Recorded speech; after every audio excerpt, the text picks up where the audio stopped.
Thanks, Stephen. Couldn't have written a better introduction myself. Seriously, appreciate you all being here. This is a great attendance. We were thrilled to find out we were only competing with 2 other sessions today compared to yesterday competing with 6 sessions. So we're thrilled to be here today and have you all participate. The topic for the day is rallying around the brand of zero waste. This first couple of slides is from a presentation I did 2 years ago at the San Diego conference, where we were just seeing the beginning of zero waste being taken to a quantum leap forward from where it was as a leading edge advocacy position to push the envelope to being accepted as the worldwide goal. Rick Anthony's waving his hand over there in the corner. Chair of the Zero Waste International Alliance was there in Rio at the Earth Summit, and everyone was talking zero waste there. They just don't mean the same thing we mean by zero waste. And so that's what we mean about rallying around the brand of zero waste. There's many descriptions, diagrams, logos that talk about zero waste. I like EcoCycle's RCA Victor one, sort of a fun idea. And there's lots of opportunities for reinventing zero graphically ahead of us. But the brand of zero waste is the Zero Waste International Alliance brand. It was formed in 2003 specifically for this purpose. It was formed to develop worldwide standards of what zero waste means. That means a decade ago, we set forward to develop what we've done, and now we're fighting for that being the brand that everyone adopts around the world. That doesn't mean we can't update the definition like Bruce would like to do, and Anna would like to do, and Portia. These are living brands, if you will. The first definition was adopted in 2004. It was modified in 2009. And there's now a push for 4 years later, another modification. So these are living documents, but this is the organization, this is the brand that the worldwide environmental, recycling, and zero waste leaders recognize as what zero waste is all about. And when businesses are looking to have their companies acknowledged as not being greenwashing by the environmental community, there's only one way to go. This is it, folks. So we're talking about rallying around the brand of the Zero Waste International Alliance. Portia went over the definition. I have a couple short forms here that we use in training. I always like to say, how many people here have heard reduce, reuse, recycle? Anyone? Okay. It's one of the most well-known phrases in the world, and all we're saying, if we were really reducing, reusing, and recycling, we'd be at zero waste or darn close. So it's just a question of what do we need to do different than we've been doing in the past, and it's going beyond recycling to focus first on reducing and reusing, then recycling, composting, digesting, and redesigning the rest. Another way of looking at it, Rick likes to talk about is no burn, no bury. He says no toxics. I like no emissions, however you like to phrase it. But that's another way of clarifying what it is. So your elevator speeches are these 2 quickies. The detailed one is for you to put into your documents. And rallying around the brand, the first and most important thing is to put it in your documents. We want you to reference this in your climate action plans, in your sustainability plans, in your zero waste plans, in your solid waste plans, in your recycling plans. Wherever it makes sense to talk about zero waste, there's only one definition. Please include this WIA definition in those plans. We'll be also highlighting through this presentation the hierarchy that Portia talked about, the zero waste business efforts, zero waste communities efforts, facilities and events, service providers, and certification training programs. On the definition, we wanted in all the plans we talked about, and one of the exciting things about this effort is 2 years ago, the Grassroots Recycling Network did a relatively last-minute campaign to ask the US EPA, when they solicited input on their definitions on their municipal solid waste process of documenting what is municipal solid waste, they asked for input around the country, and GRN did a push to get people to comment on the one word that we wanted to make sure they got in the right definition, which is zero waste. And EPA reported to me Hood in March that EPA got the largest number of comments on the definition of zero waste, over 40 comments from around the country, which evidently is a landslide in these types of formal processes. We had asked people to write in this paragraph, and they wrote it in. And we highlighted it as the single most important action that you could take without any cost involved to help foster this bold new way to manage our resources. And so EPA, 2 years later, is still trying to figure out whether to define it, how to define it, and there's some definite issues in that. If you want to write into EPA, I'm sure if you send it to Timothy, she'll forward it on to the right people still today. In terms of who has adopted this WEA definition, this is the first time I try to pull together this list. In every zero waste plan I've written, I've included this WEA definition up front as the definition of what zero waste means. So those are basically those plans that include it, many of which have been written with Rick Anthony and others. But if you have others who have cited the zero waste definition, please let us know. We'd like to start documenting that. There is a list of zero waste communities on the website of zwia.org, zwia.org, that indicates who has formally adopted zero waste as a goal, not necessarily whether they adopted the ZWIA goal, but if they adopted zero waste as a goal, they send the information to me.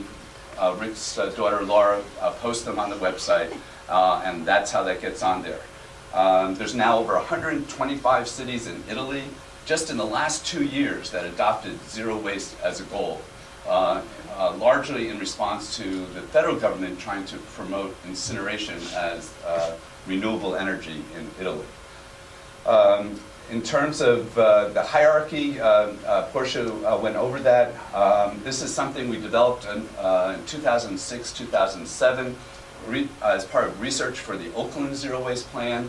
In Oakland, they wanted to have a document that they could turn to when the snake oil salesman came into their council and council referred him down to staff. They wanted to be able to say, well, where do you fit on the hierarchy that our council adopted with the Zero Waste Plan?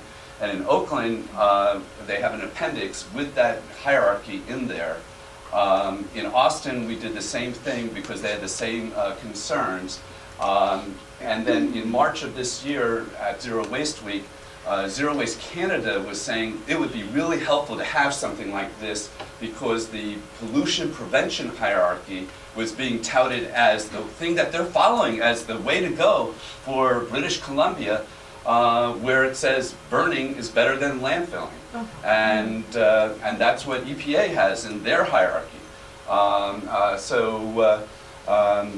They asked the Zero Waste International Alliance to adopt a hierarchy. They helped come up with the details behind all this.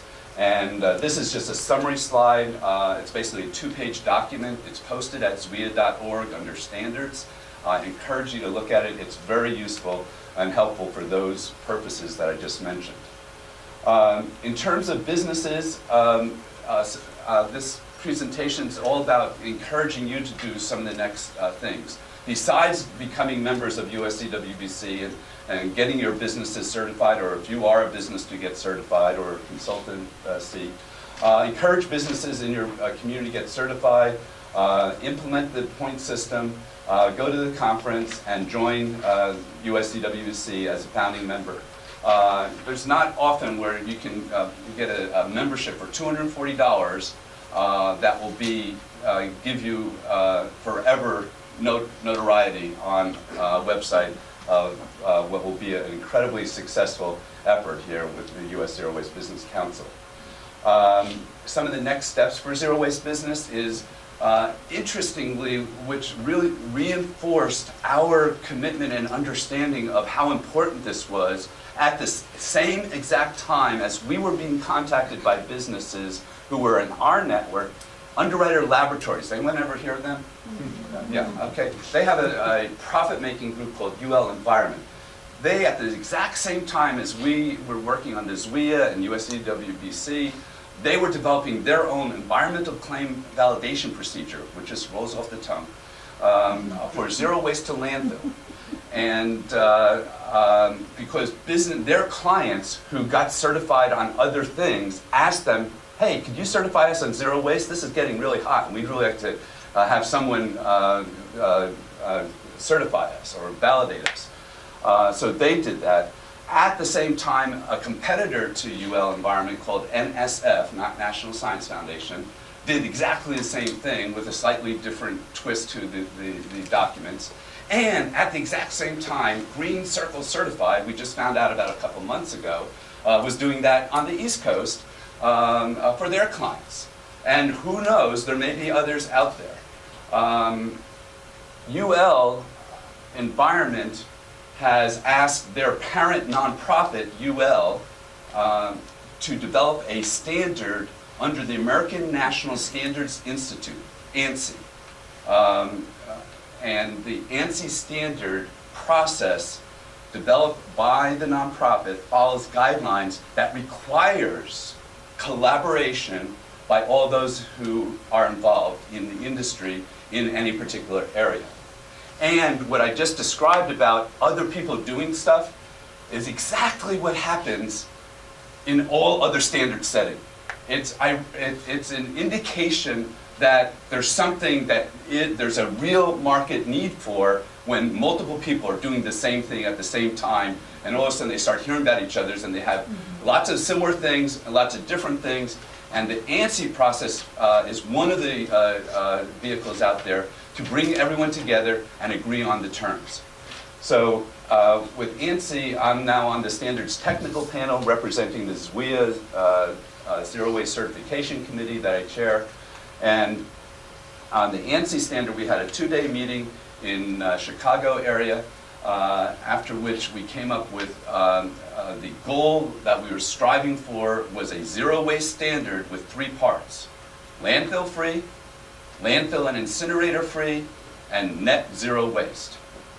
The landfill and incinerator free ones were to be like what NSF, UL Environment, and Green Circle Certified have already done, and ZWIA have already done, in having a diversion-based 90% issue. How much have we diverted from landfill? Having that type of quantifiable, calculatable standard. The net zero waste is building off of 2 initiatives. The Department of Defense, U.S. Department of Defense, has a net zero energy, water, and waste program. And LEED, Wes Cullen's on this standards technical panel, and he highlighted that LEED has just adopted a new standard for, what was it, Wes? What's the new standard?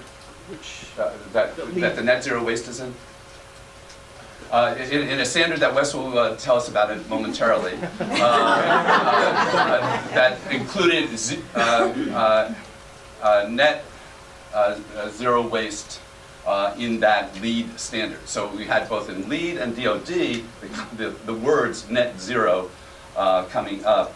And when we were talking about it, we were talking about a lot of the things that were highlighted in the point system that Sue just went over, that were beyond the calculation of diversion that real zero waste businesses should be striving for, like in the zero waste business principles.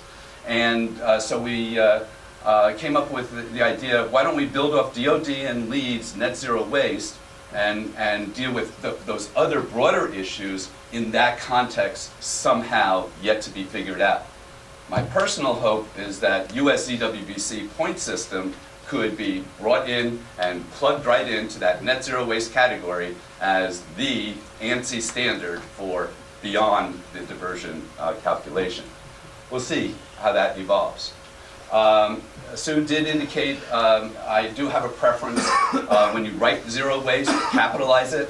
The reason being, I've done lots of work in RFPs and contracts, and a typical protocol that's used there is if a word is capitalized, it's referring to something that is a defined term in that contract or ordinance or wherever. So if you use capitalization, it suggests that it's referring to a defined term. And by using capital letters on zero waste, hopefully we can use that as one of our tools as a signal to each other that we're on board with using the ZWIA definition. And where can you find the ZWIA definition? Anyone? ZWIA.org, that's right. Okay. Now we had a great question about how can others be involved. So I added this bullet point because Stephanie said I would answer that.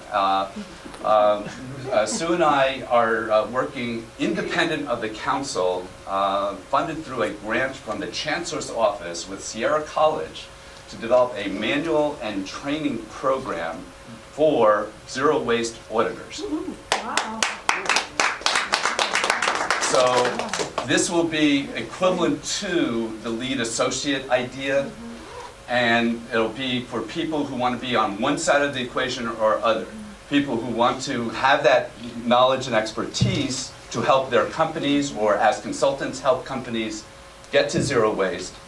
And it will be for us as we grow and have more need to certify facilities, have another group who are independent of those who actually did the work on a facility to assess and audit those facilities.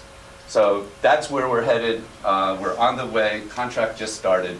And we, Sue and I, are hoping that USDWBC considers adopting that once it's developed. And we're doing it in a arm's length transaction because of conflict of interest type of concerns and just to get something done, and then the politics can begin after that. That's what, and the politics, not to be demeaning, the input from stakeholders to refine it and to get it to be ready to go for implementation in a way that everyone embraces. But we're going to be working to get a document off the shelf in the hands of the USCWBC so they can then have a process, if they want, to pursue that. Now, a couple of other last points are in the realm of ZWIA. We highlighted at the beginning of the presentation, after the category of zero waste business, there are other things that we want to certify or recognize, but they're different in form and function and attributes, so they require some different standards by which they're evaluated. And the first of that is service providers. Portia helped develop this before Zero Waste Week to look at for reuse, recycling, composting companies, consultants, to be certified as a zero waste service provider. It would need to meet all the above standards for its own operations as a zero waste business, and for services provided. And the issue there is if a company is providing incineration, we don't want to label them as zero waste business, for example, or a zero waste service provider. So that's what the type of thing we're trying to deal with in that. And that the entity shall not receive more than 10% of its gross income from any sources that engage in incineration or landfill. Communities, Stephanie mentioned, that's definitely something. Austin and LA so far have asked to be the first recognized as zero waste communities. We'll see who comes forward as we move forward on that. But so far, all they've had to do to be labeled and listed on the ZWIA website is to have a formally adopted goal. In the future, it'll probably be agreeing to follow the ZWIA definition of zero waste and working towards the ZWIA Global Zero Waste Community Principles. The global principles are on the website. Where's the website? ZWIA.org, that's right. Okay, there's 14 provisions of that website, principles for zero waste communities. Rick vetted this in Italy and the Philippines in 2009. Did a fabulous job in getting a worldwide consensus on the best practices as of that time that should be followed by any community wanting to get to zero waste. There's resources available. If you're not on the ZWIA listserv,